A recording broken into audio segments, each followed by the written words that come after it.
law firm, and he just decided he wanted to go in a new direction. He became dean of the law school at the University of Vermont Law School, and was just a terrific dean. Started all kinds of new programs, went on weekly hikes with the students and so on.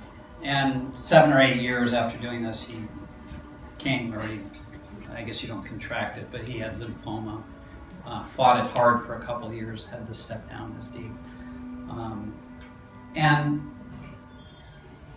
he died about 1.5 years ago. And so disease took its course, and he and his wife Jeannie were, like I guess many of you, had very frank conversations about what they wanted to do.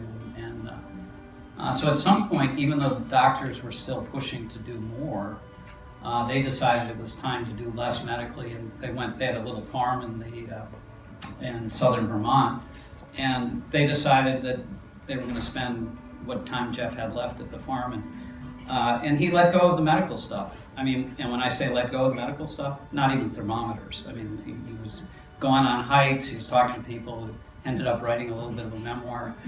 So he had, he had some good time, maybe 3 months left. And so another kind of irony of this story is he was getting his cancer treatment at Dana-Farber in Boston, one of the National Centers for Cancer Care.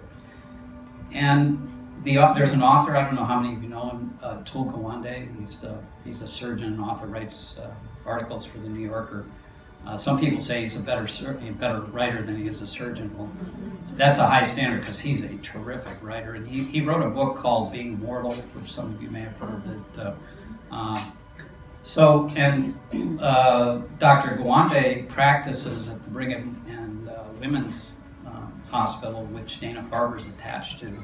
And public television decided to put on a documentary of Being Mortal. And my friend Jeff ended up being one of the primary people featured in the documentary, which is actually the most important one. And so, on top of everything else, the last 3 months of Jeff's life, he had a camera crew following him around, on the farm in Vermont. And evidently the person putting the film together loved Jeff because every shot of him, there's like the sun sparkling in the background. It just made him look really good. And of course, behind the scenes, Jeannie is scrambling to make everything right. Our insurance system, being what it is not always conducive. They had actually long-term care insurance, and the insurance would have paid 100% for him to be in an institution, but they were parsimonious like you couldn't believe when they said, well, we want to do it at home.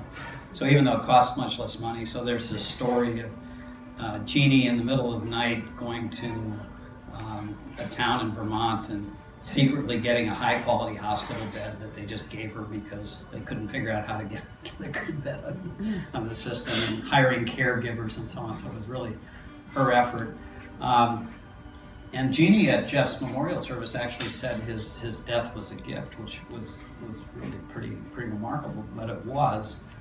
And I'll just give you a little bit of flavor for the last little bit of time.